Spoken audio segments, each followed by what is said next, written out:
just joining or I was started now? Yes. oh, okay. No, I mean I was doing it and it wasn't connecting. No, I just started now. That's fine. Oh, okay, okay, that's right. Thanks.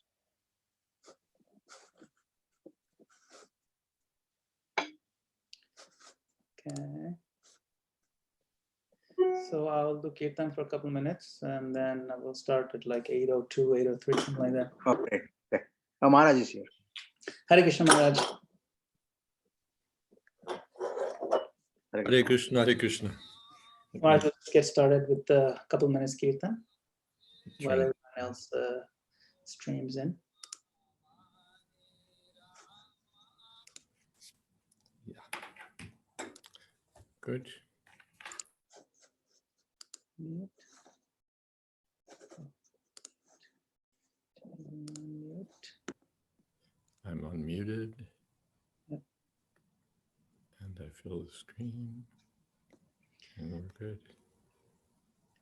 Hare Krishna, Hare Krishna, Krishna Krishna, Hare Hare, Hare Rama, Hare Rama, Rama Rama, Hare Hare, Hare Krishna, Hare Krishna, Krishna Krishna, Hare Hare, Hare Rama, Hare Rama, Rama Rama, Hare Hare.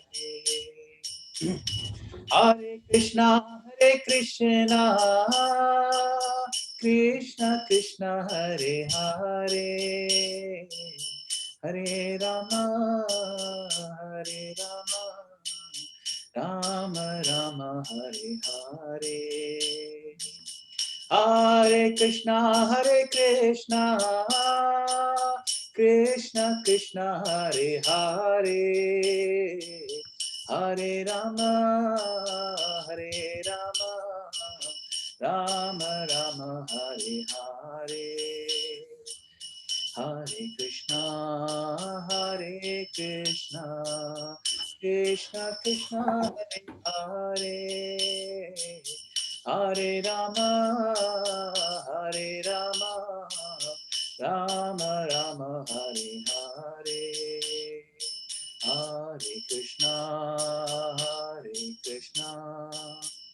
Krishna Krishna, Hare Hare, Hare Rama, Hare Rama, Rama Rama, Hare Hare.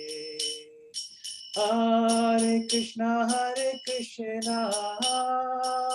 Krishna Krishna, Hare Hare, Hare Rama, Hare Rama, Rama Rama, Hare Hare. Hare Krishna,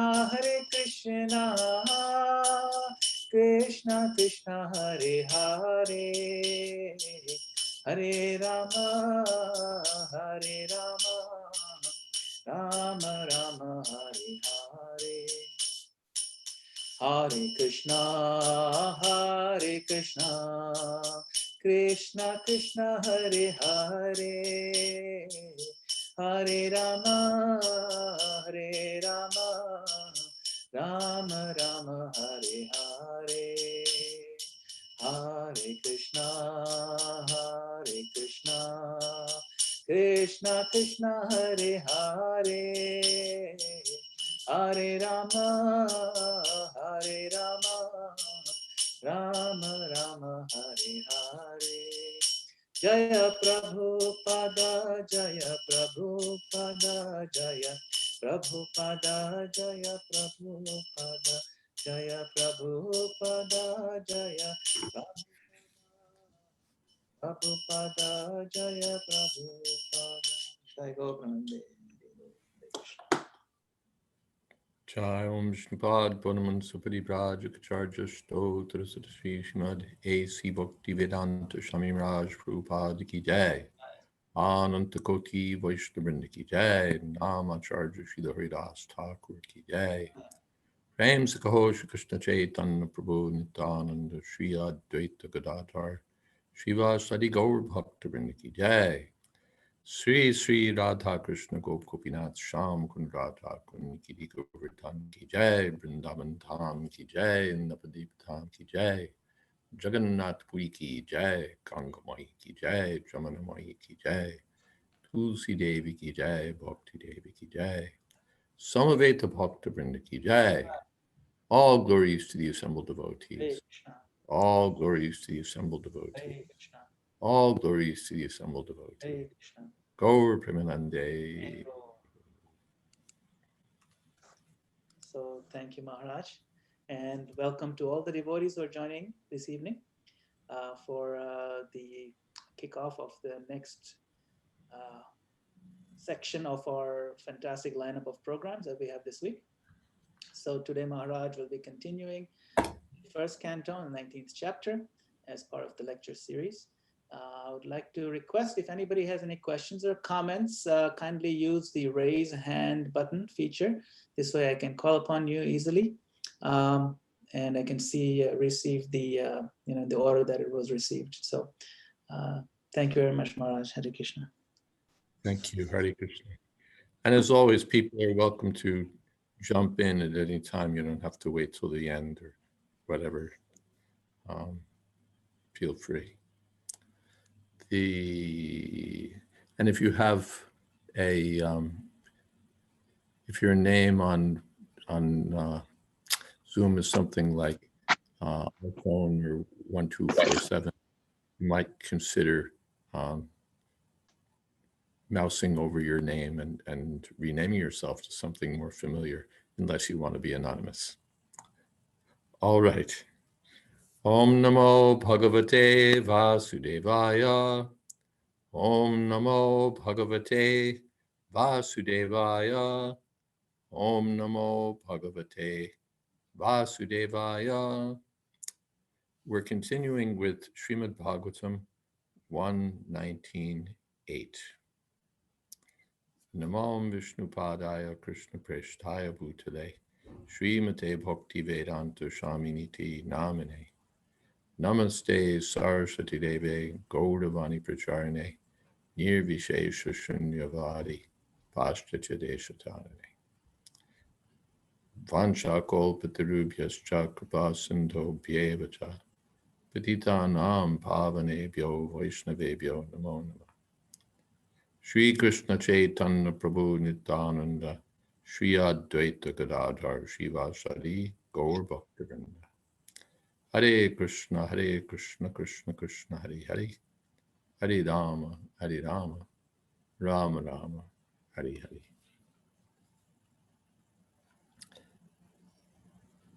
Hare. Yes, let's get this right. There we go. Welcome to all. Obeisances, especially to Purushartha Prabhu. I'm very grateful for all of you for coming and giving us your association. Tatro Pajagmur Bhuvanam Punana Mahanubhava Muniya Sashishya Prayena Tirta Higama Padeshai Swayam Hi Tirtani Punanti Santaha. Maharaj Parikshit has firmly decided to give up everything and sit down firmly on the bank of the Ganges and fast until death. And now, Tatra Jagmur Bhuvanam Punana Muniya Mahanubhava Muniya Sashishya. Arriving on the scene were these great munis and great thinkers. Mahanubhava, great minds, Muniya, great thinkers, who can purify the whole world.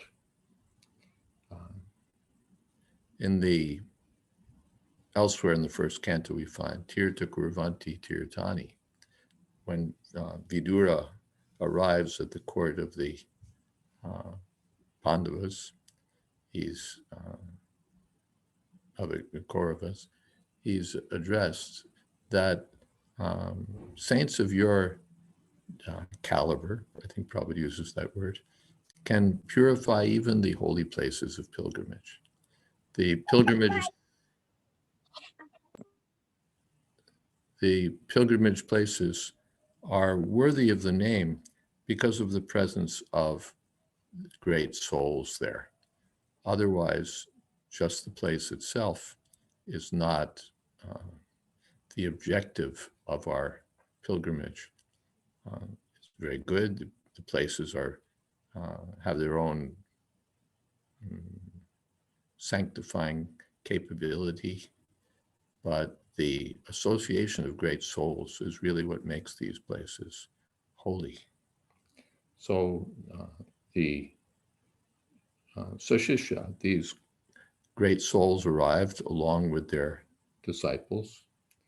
Prayena tirtana tirtabi gamapade shai swayam hi tirtani punanti santaha. And they came on the plea of pilgrimage. That means that their real purpose was to get the association of Parikshit Maharaj, a great Mahabhagavata, and to bless him at his departure from this world, and also, whether they knew it or not, to get the association of Shukadev Goswami and hear Srimad Bhagavatam. That is to say, they were getting some direction from within. You should go here to this place where the king is about to leave his body. That will be a good program. The Krishna is making every arrangement.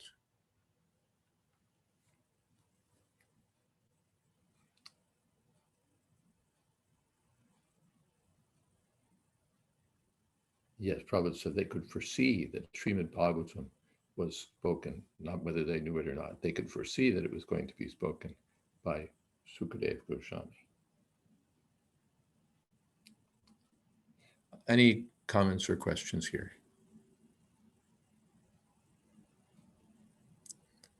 Okay. Atrir Vaishishtas Chavanas Shradvan Arishtane Mir Brigur Angirascha Parashura Gadhi Sutota Rama Utatya Indra Pramaded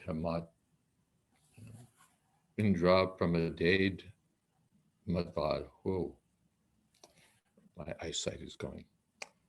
Medhatitir Devala Arstisheno Bharadvajo Gautama Pipaladaha Maitreya Aurva Kavasha Kumpayoni Dvaipayano Bhagavan Naradascha. From different parts of the universe, there arrived great sages like Atri, Chavan, Shardvan, Arishtanemi, Brigu, Vashishta, Parashra, Vishamitra, Angida, Parshuram, Utatya, Indrapramada, Idmavahu, Medatiti, Devala, Arstishena, Bharadvaj, Gautam, Vipalada, Maitreya, Orva, Kavasha, Kumpayoni, Dvaipayana, and the great personality, Narad Muni. So Srila Prabhupada gives a brief, some brief biodata about all these great sages. Each one of them, there's so much that could be said, particularly from Mahabharata, we get so much information. But Srila Prabhupada's giving only just a little bit, although fascinating, actually. When we read Srimad Bhagavatam, if we're not familiar with these great persons, then the little bit that we read is a little, what should we say, enticing, or makes us want to know more. But I'm not going to tell more unless there's any particular question, which probably I can't answer. But the summary is that these were all great sages. Is that all right? Yes, Maharaj. May I make a small comment just along the same lines? You're welcome. It's just if we have the time, or whenever devotees have the time to read through some of the descriptions of some of these great sages, we can see the scope and how lofty each one of them is. I mean, Bhrigu Muni and Vashishta Muni himself, Parashar Muni, who's the father of Vyasadeva, and he's the grandson of Vashishta, and we know Vashishta is this, he was in Ramayana times, and Parashar Muni was a spiritual master of King Janaka, who was considered one of the Mahajanas. I mean, so the caliber of each and every one of these sages was so lofty, and the context of this particular verse is to show that this is the kind of people who are so eager to drop everything they're doing. And these are possibly the most powerful human beings, if you can even call them that, on the planet. They could destroy the universe, some of these people, if they wanted to. In fact, it's in the purport, it says one of them did want to do that because he was so upset that his father was killed by this Rakshasa, and he could have done it, but he was told not to do it. So I mean, this is the caliber of people who are running to hear Bhagavatam, and so when we see that, wow, there must be something in this Bhagavatam. Why these people are dropping everything they're doing and running, and why are we that's not doing that? Why is it only that we have 70 people here when there should be 70,000? So it gives us a pause to reflect on how seriously we should absorb every word of the Bhagavatam. Just wanted to kind of give that context, Maj. Excellent comments, Madan Gopal. Thank you very much. Yes, what great personalities these were. And also, how great was Maharaj Parikshit that they wanted to, he was not less. Anye cha devarshi brahmarshi varya rajarshi varja arunadyas cha nanarshaya pravaran nanarshaya pravaran sametan apyarcha raja shudasa lavande. There were many other saintly demigods, kings, and special royal orders called Arunadyas, a special rank of Rajarshis, from different dynasties of sages. When they all assembled together to meet the Emperor Parikshit, he received them properly and bowed his head to the ground. Purport: the system of bowing the head to the ground to show respect to superiors is an excellent etiquette which obliges the honored guest deep into the heart. Even the first grade offender is excused simply by this process, and Maharaj Parikshit, although honored by all the rishis and kings, welcomed all the big men in that humble etiquette in order to be excused from any offenses. Generally, at the last stage of one's life, this humble method is adopted by every sensible man in order to be excused before departure. In this way, Maharaj Parikshit implored everyone's goodwill for going back home, back to Godhead. Very salient point, important point, that before we leave this world, we want to clear our record, as it were. We want to clear up any ill will, any offenses that we may have created. I mentioned the other night how Srila Prabhupada, in his last days, was begging forgiveness of his godbrothers for having offended them in the course of his preaching. And of course, they said, no, there was no offense. Well, this is the this is the system. Even, yes, to solicit the goodwill of others, to settle one's debts, as it were, free oneself from the burden of offenses.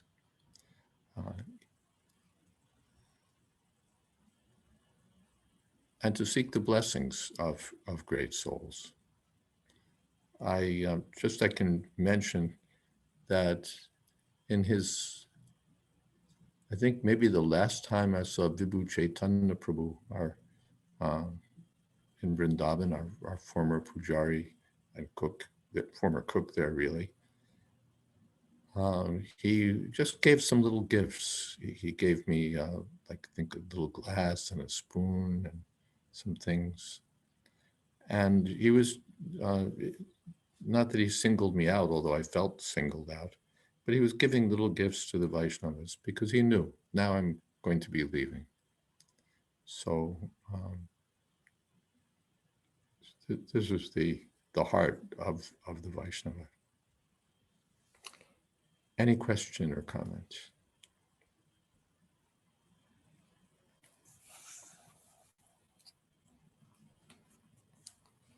Sukho pavishdesh vata teshu bhuya krita pranama svachakirshitam yat vigyapayam asa vivikta cheta upastito gre pigrahita panihi.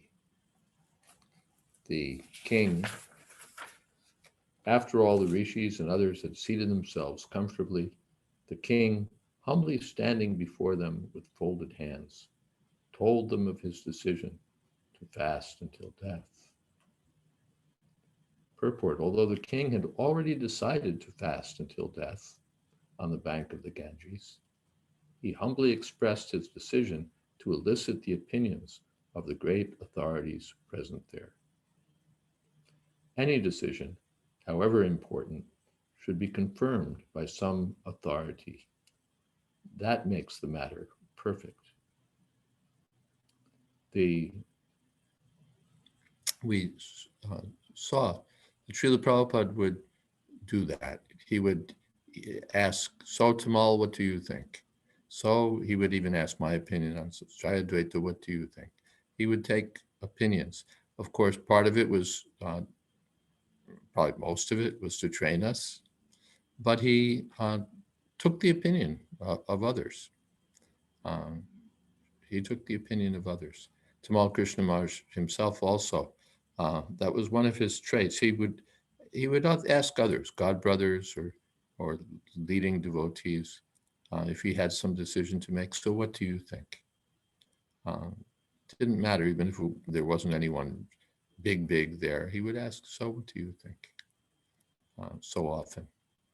So that's mentioned here. One should seek some, especially from authorities, some authority. Of course, any Vaishnava can be regarded as an authority, but here, great souls, do you approve? This is my plan, but do I have your approval? That humble mood. Not that, listen, I've decided this is what I'm going to do. Nobody's going to tell me anything different. Pig-headed. I can think of some people who come to mind, just pig-headed. They can't get it. They're doing something which is totally against their self-interest. Everyone tries to tell them, and no, why? Once I've made up my mind, that's it. And maybe we ourselves have been in that same mood sometimes, where we think, listen, I know what I'm going to do, and no one's going to tell me different. Now, there's something to be said sometimes for not being dissuaded from one's determination by sort of superficial pleas or the immature judgment of others. But particularly, one should be willing to hear from one's peers and especially one's superiors. That will help us. This means that the monarchs who ruled the earth in those days were not irresponsible dictators. They scrupulously followed the authoritative decisions of the saints and sages in terms of Vedic injunction. Maharaj Parikshit, as a perfect king, followed the principles by consulting the authorities even up to the last days of his life. Just reminded me of something. I'm just coming back in a moment.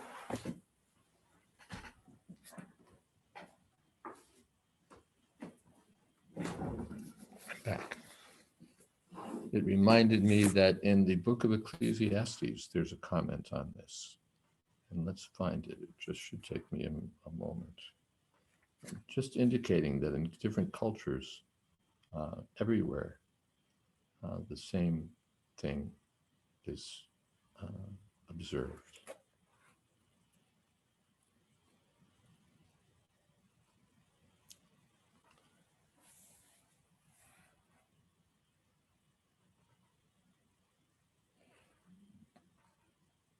Better a poor but wise youth than an old but foolish king who no longer knows how to receive advice. This is the biblical statement. Better an old and foolish king, old and a wise and poor youth than an old and foolish king who no longer knows how to receive advice. Chanakya Pandit also says that kings without counselors go to swift destruction. Having no counselor, or if you won't listen to your counselors, it's as good as not having one.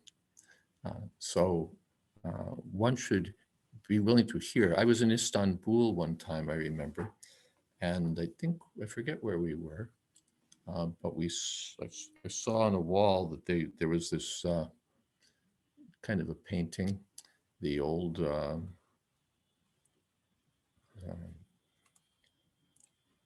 Turkish style, if I recall. And you saw the king there surrounded by these people who were obviously his counselors. They were not the wealthy men, they were the wise men. So the king would be surrounded by wise men. And that was their source of guidance on state administration. In the Islamic countries, the same idea was there. And certainly in the Vedic culture, the king was not meant to be just a foolish autocrat. He was meant to take advice. And Parikshit Maharaj, as a perfect king, was ready to receive the advice of these great sages. Any questions or comments here? Okay.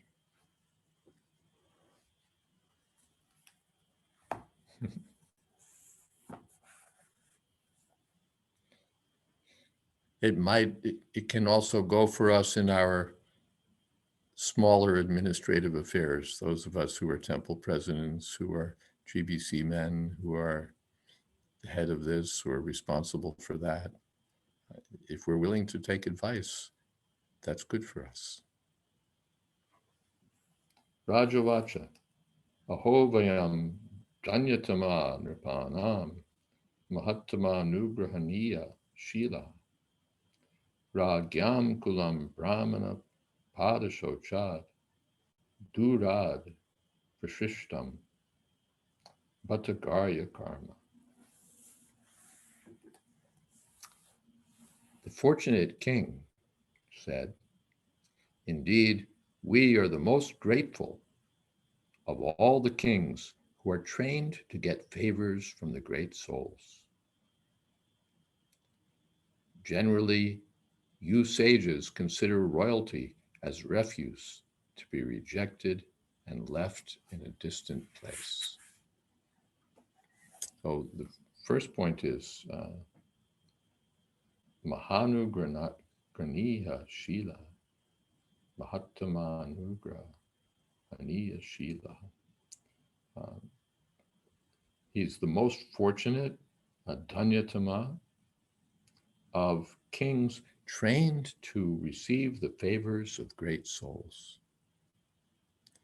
The great souls are ready to give favor, and the kings would be trained to receive the favor of great souls, to hear from them, to get their blessings. The conspicuous counterexample is Duryodhana, who knew how to offend great souls, knew how to ignore good advice, and therefore Krishna wanted him out. That this kind of man should not be sitting on the throne. He should not accede to the throne. Yudhisthira should be there. So, Ragyam Kulam Brahmana Padashochad. The Brahmins, the sages would consider a king to be kept at a distance, even from the place where the Brahmins would wash their feet. The kings would be, don't even come into the ashram to that place. The king means sense gratification. Therefore, Chaitanya Mahaprabhu refused to see Prataparudra Maharaj. Niskinchanasya Bhagavad Bhajanon Mukasya Param Param. What is that? Could you give me more? Bhavasagarasya. Then Sandarshitam Vishayinam. No. Sandarshitam Vishayinam Mata Yoshitam. Hanta Hanta Vishabhakshanato Sadhu. For a person who is seriously desiring to cross the ocean of material existence, to associate with a vishayi, a sense gratifier, or to associate with a woman for sense gratification is worse than drinking poison. Drinking poison would be better than associating with such contaminated persons as the Vishayis. Generally, king means Vishayi. That's the idea, that they have money, just like our present political leaders. Actually, one shouldn't associate with them. Their business is all dirty business, and just by their association, one would become contaminated. So Chaitanya Mahaprabhu refused to see Prataparudra, men who are too enamored by the external beauty of God's creation. They're attracted to Krishna's external energy, and we're trying to be attracted by the internal energy. Therefore, that association should be avoided. So then, Prabhupada says that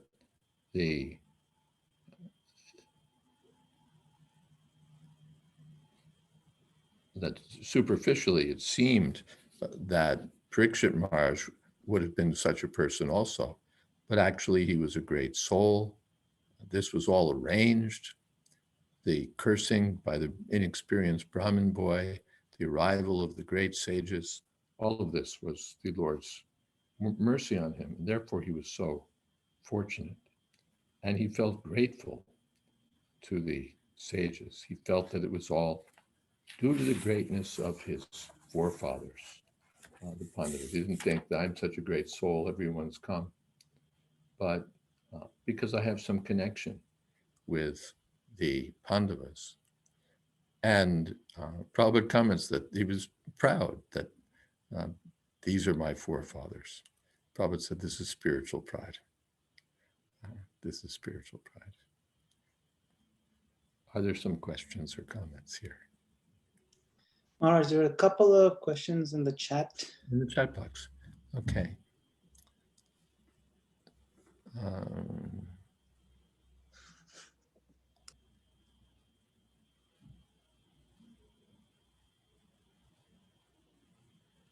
well, as you mentioned, that Prabhupada would always seek opinions, even though he may be sure of his actions. Well, he didn't always seek opinions, but generally we saw that he did. He wanted to win the hearts, yes, and maybe he even wanted advice. And he wanted also to instruct us.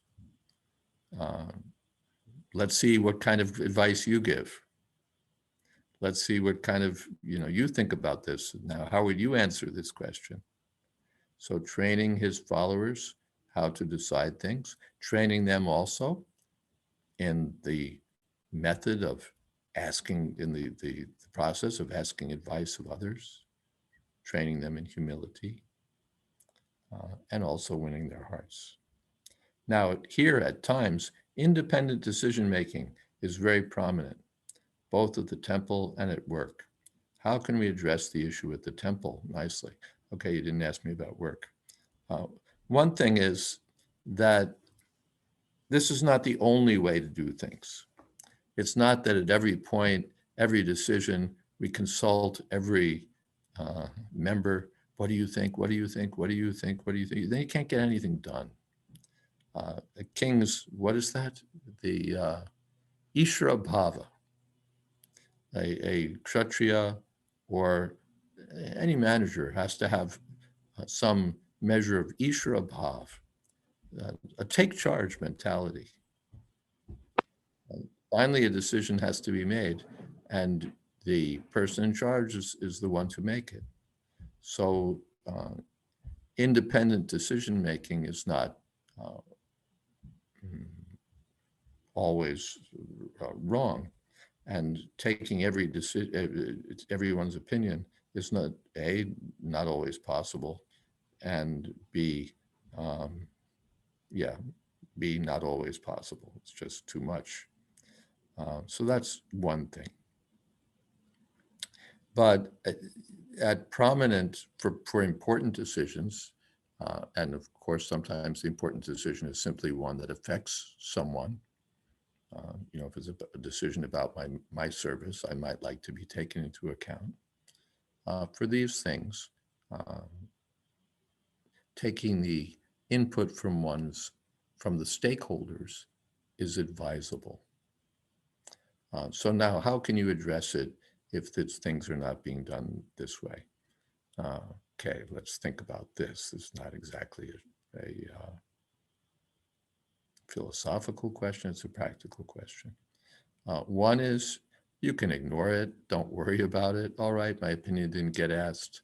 I'm not the Supreme Personality of Godhead anyway, and I don't know that I would have given better advice. He's in charge, let him do it. Not that our duty is always to second guess the person in charge.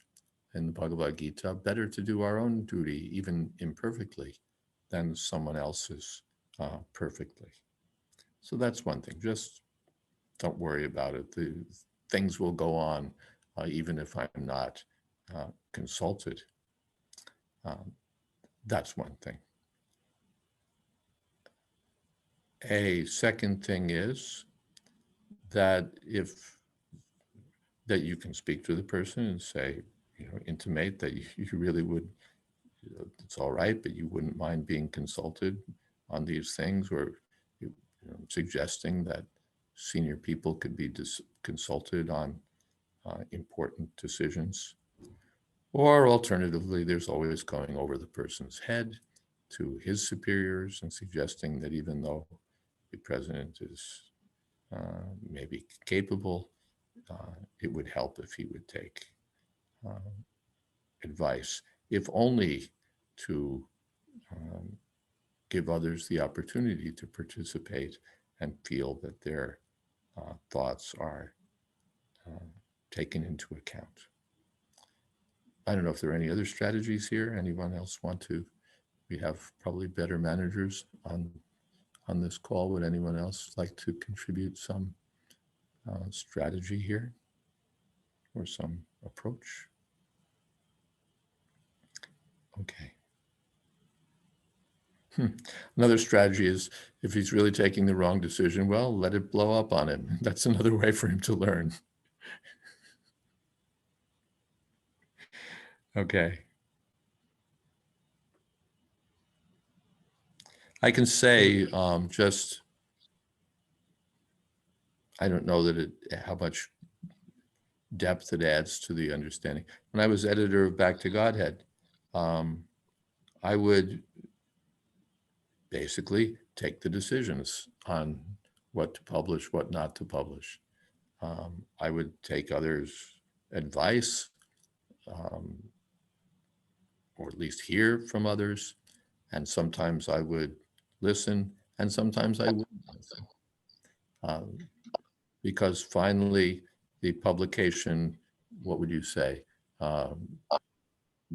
represent, not entirely, but the editor is responsible for the vision of the publication, the direction of the publication.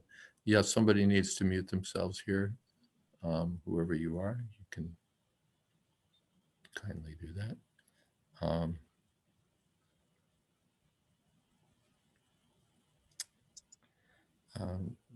So, finally, someone has to say, listen, I'm the leader, and I'll take the decision and take the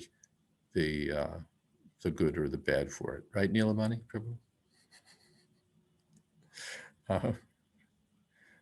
You have to make the executive decision sometimes. You have to make the executive decisions sometimes. And then we always have to live with, you can't satisfy all the people all the time, but as far as possible. Even if my advice isn't taken, just that I'm consulted may make me feel that at least I was heard. All right. Is that okay? Everyone can offer different advice amongst devotees based on their realization and spiritual advancement for a particular situation. You have to make the executive decision sometimes. You have to make the executive decisions sometimes, and then we always have to live with, you can't satisfy. Are you on YouTube, because you're a little bit lagging? As far as possible. You unmuted yourself. Even if my advice isn't taken, just that Okay. Okay. Yes, Maharaj, thank Everyone you. can offer different advice amongst devotees based on their realization and spiritual advancement in a particular situation. You have about a 10-second lag there on your internet connection. Yeah, well, the lag is between YouTube and Zoom. So if you're watching on YouTube and Zoom both, it's not in sync. You're going to get really confused. Yeah. So everyone can offer advice, and it may even confuse the person seeking advice. Could you please comment? Yeah. Therefore,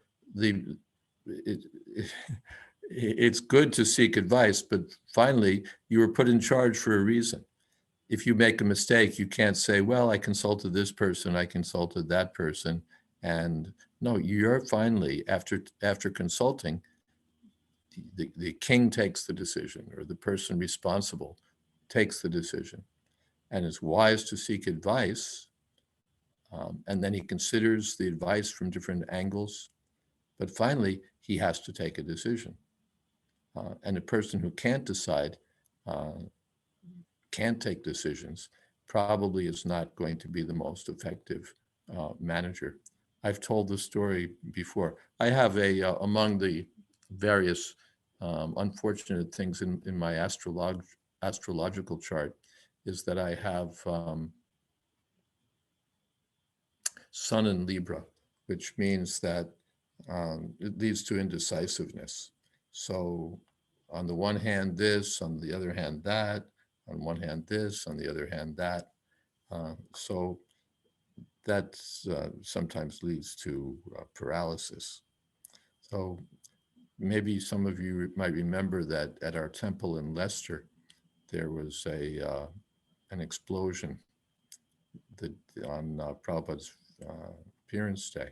There'd been a huge crowd on Janmashtami, and the next day they were cooking, and there was a canister, a gas canister that was leaking.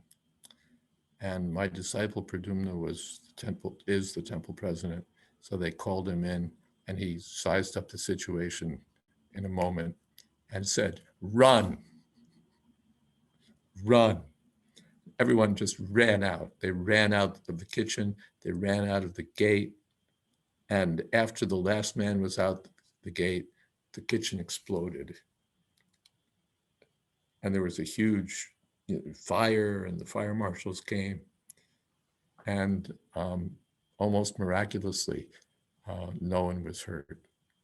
The fire marshal said, usually at a scene like this, there's carnage. But by Krishna's mercy, no one was hurt. So I told him, it's good that you are the president, not me, because I would have said, well, on the one hand, so the executive has to make the decision, and then he'll get the praise or the blame, but that's his duty. I asked the leader why he didn't consult with local devotees on an important decision. He told me he didn't consult with anyone. Okay, he has a take charge mentality. Maharaj, I was going to add that, sometimes it's better to take the wrong decision than to take no decision, because wrong decisions, once you realize that something's not right, you can try to correct and rectify, but when there's paralysis and there's no decision, it just kind of goes on and on and on, and it usually just makes it worse. That's my observation. Right, to confirm your observation, one day I was sitting at the home of a devotee who's a managerial consultant for a big consulting firm, and he had a magazine from, I forget which, for Harvard MBAs or whatever it was, maybe it was Stanford. And there was an article exactly to this point, to the effect that the leaders who were most effective, whose companies showed the best results, were not those who considered everything and everything and everything and everything, and then waited and further considered and analyzed. It was the leaders who took decisions, because some of them might be wrong, some of them might be right, but they would do things, and they would learn from their mistakes and profit from their correct decisions, and the organization would move forward. So, and of course, the easy way is to be not be the person in charge, but to be very outspoken about every decision, even though it's not my duty. That way I have none of the responsibility, but I get to say a lot. Not, what is that? Managing from backseat driving. All right. Anything else here? All right. For further information on this topic, attend the GBC management course or whatever it is. I do the GBC college. It's a 1 year GBC course. college, yes. Of which Madan Gopal is a graduate, right? That's right. It was very grueling, and but it really teaches you a lot of the intricacies of decision making and how difficult it is. Okay. And to deal with these issues. So yeah, it's there's no silver bullet for decision making. Okay, but Parikshit Maharaj took the opinion of great souls about this most momentous decision about fasting. There is a comment or question from Santosh Chaitanya Prabhu. Santosh Chaitanya Prabhu, go ahead. You can a live question. Hare Krishna Maharaj. Hare Krishna. Maharaj, I have a question that with my little knowledge, experience, what I know is that the ability to make decisions comes from the mode of passion. And I see the leaders in this world, they are more passionate. And so my question is, when we gradually increase our mode of goodness by devotional service, do we lose that ability to take charge in certain situation, or do we have to let it go to be a leader ability? Not as far as I understand. One thing is that this nature is there. Everyone has a particular nature, and it doesn't. The fundamentals don't shift all that much, but by devotional service they become purified. So the person who has a take charge mentality takes charge, but in Krishna consciousness. The person who has a studious mentality studies, but in Krishna consciousness. The person who's business-minded uses his business acumen for Krishna. So our process is not merely to come to the mode of goodness, but to come to the transcendental platform. And then you can keep your take charge mentality, your Kshatriya Bhav, as Arjuna did. So that's one answer. Another answer is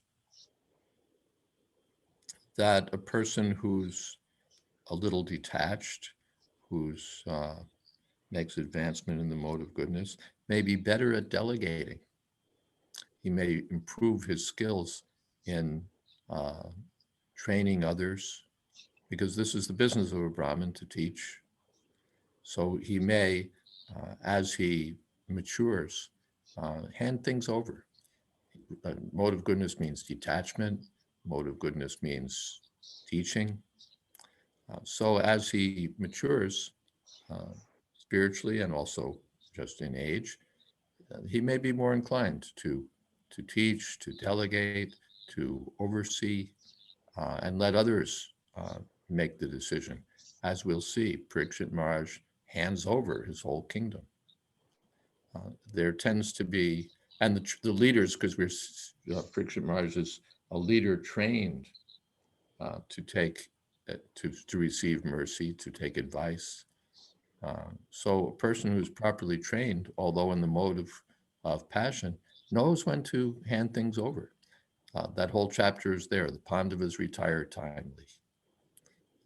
All right, we led the world. We conquered nations. We fought the Battle of Kurukshetra, and now we're going to leave. Not that take charge till the last moment. So they were Rajarshis. They had the take charge mentality of sages, of kings, and also the detachment and the wisdom of sages. And that's the ideal.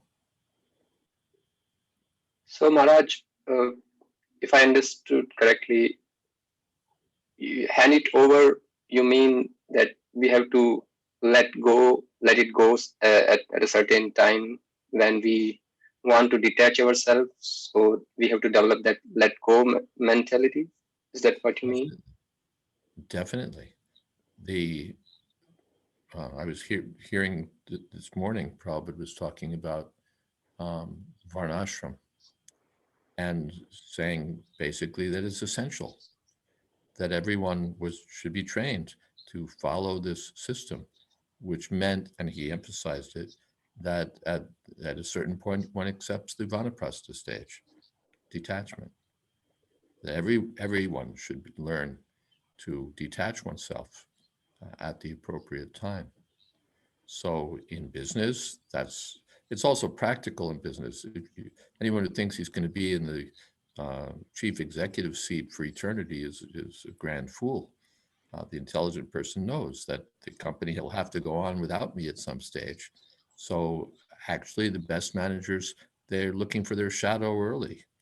They're looking for the person who can replace them early, and they're training the person up and they're handing over responsibilities.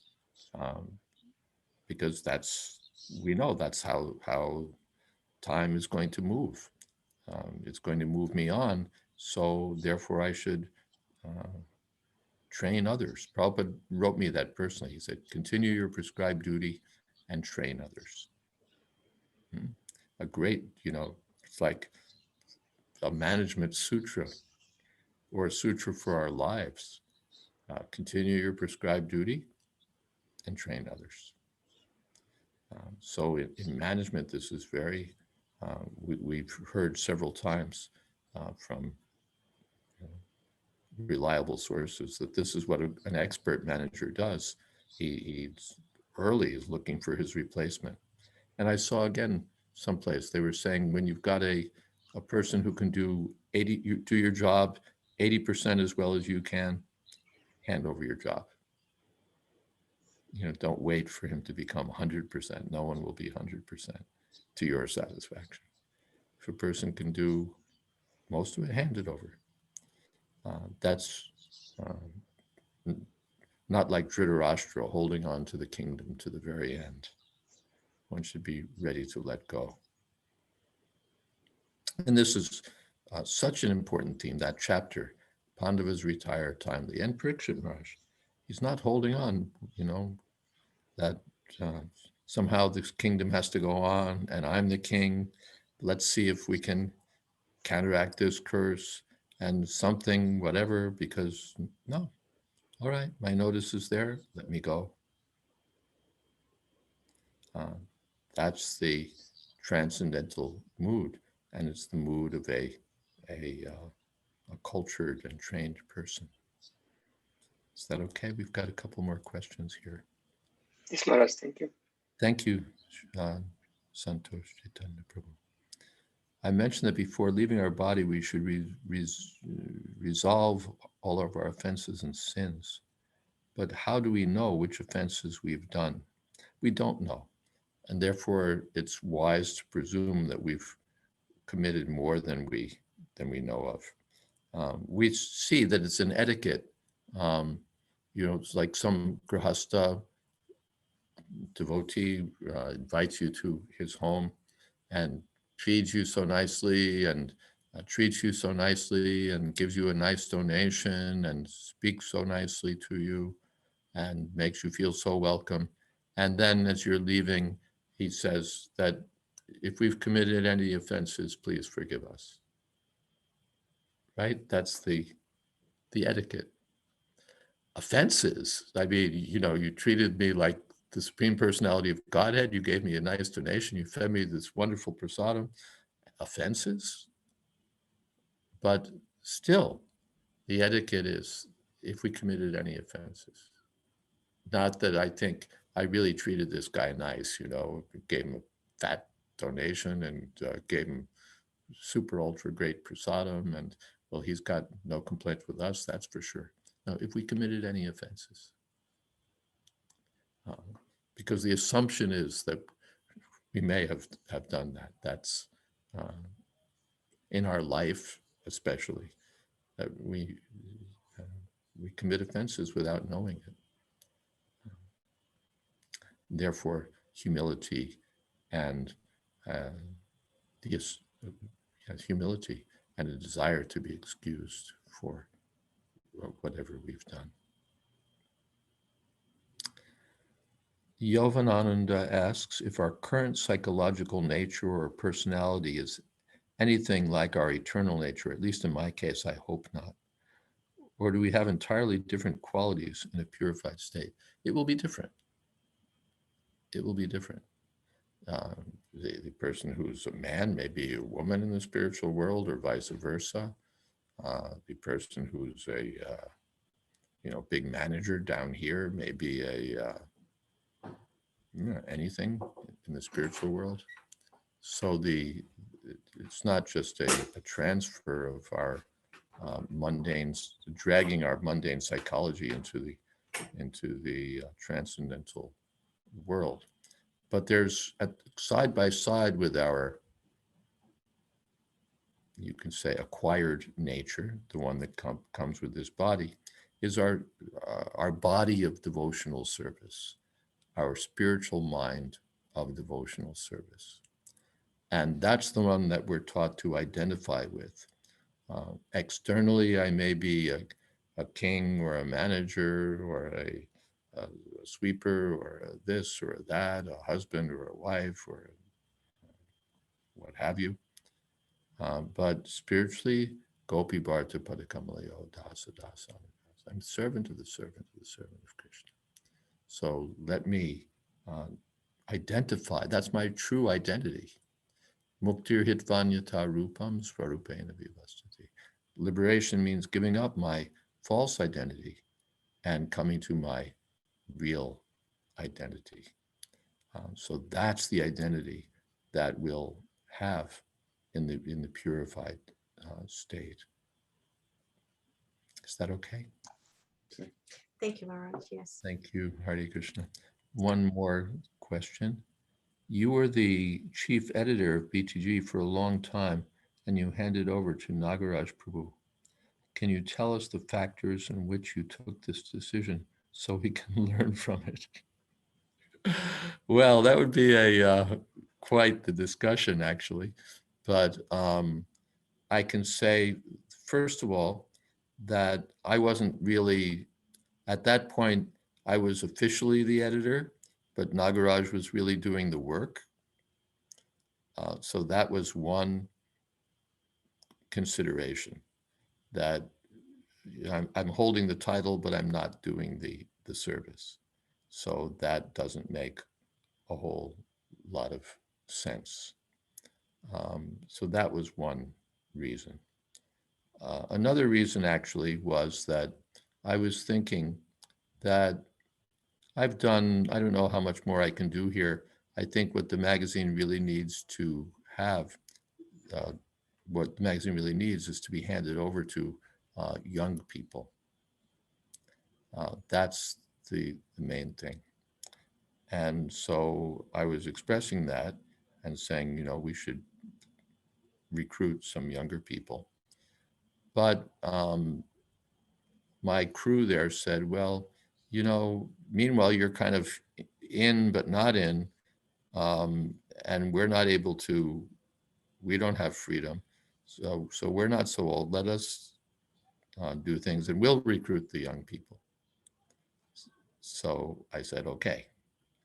And I went on to other things. That's the history in brief.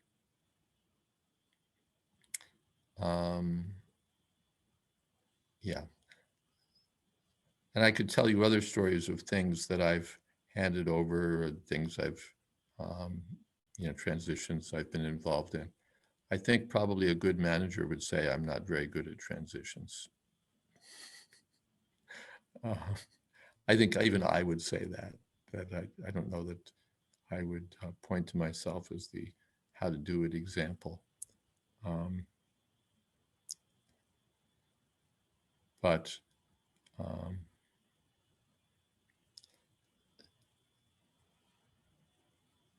in any case, one will have to hand everything over. That much is for sure. And therefore we have to think like that I'm going to have to leave. I'm going to have to hand things over. So let me be thinking early. How can I do this? Therefore recruiting. I know, like a good manager, the head of BBT Africa has an MBA and a PhD in management. And while I was the chief trustee, he was the next in line. And while he was the next in line, he was already training up the next person to be after him. So now I'm, you know, I've dropped off the top, but that next person is there after Govardhan Prabhu. So this is management, to be thinking early that we need to recruit and train people who are going to take over, because we will not always be here, either because we'll move on to some other service, or our circumstances will change, or finally we'll leave the world. But that's what time does. And in fact, time is going to move me on because now it's 9:03. Thank you very much, Maharaj.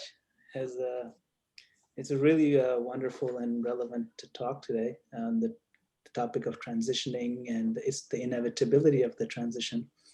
And some wonderful connected questions, so thank you.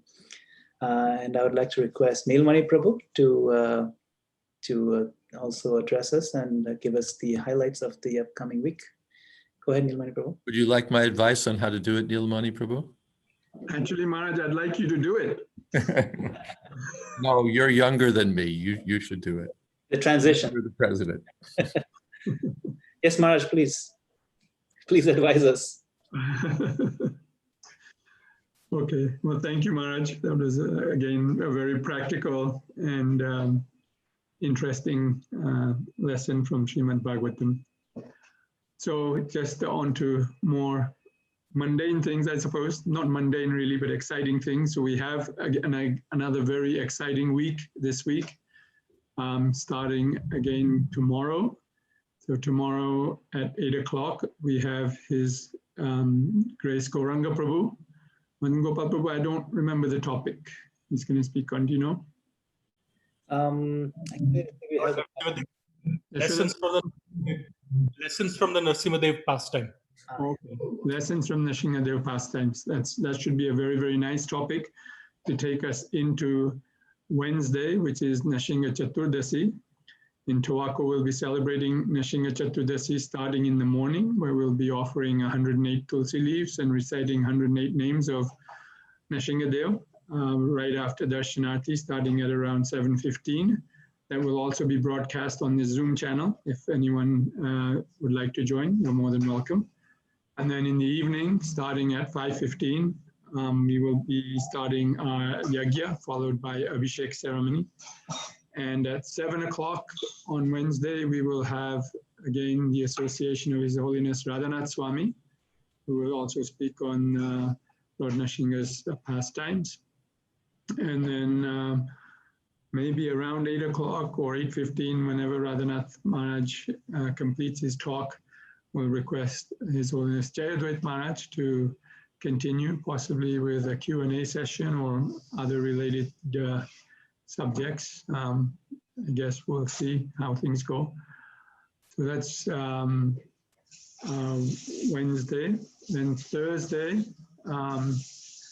who do we have again? I'm losing my mind here. Radha Mata, yes. We have Her Grace Radha Mata from San Diego. So that should be another nice class. Yeah, her topic is overcoming envy. Overcoming envy, yes. Also a very interesting topic. Then Friday, we will continue with our first canto from Srimad Bhagavatam. Then Saturday, in the morning at 11 o'clock, we'll have His Holiness Satsvarup Maharaj on basically pastimes of Prabhupada or Prabhupada Katha. And it's stories by Srila Prabhupada, not pastime of Srila Prabhupada. It's stories that Srila Prabhupada told. Oh, okay. So a very interesting topic. And Friday we will continue with our first canto from Srimad Bhagavatam. Yeah, that's a lag. And then in the evening we will have His Grace Gauranga Prabhu again. And then on Sunday we will have in the evening at 6 o'clock His Grace Radhika Raman Prabhu. So again, we have a very exciting week all the way through Sunday. So please join us every day and take advantage of this wonderful Krishna Katha that we have access to. I just saw Yashoda Dulal there because he wasn't on my screen, out of sight, out of mind. Otherwise, I would have, just handed the floor over to him. I'm giving management advice. It's ridiculous. It was perfect coming from you. I'm sorry? It was perfect coming from you. You must have infused me with some of your potency. That's the only possible explanation.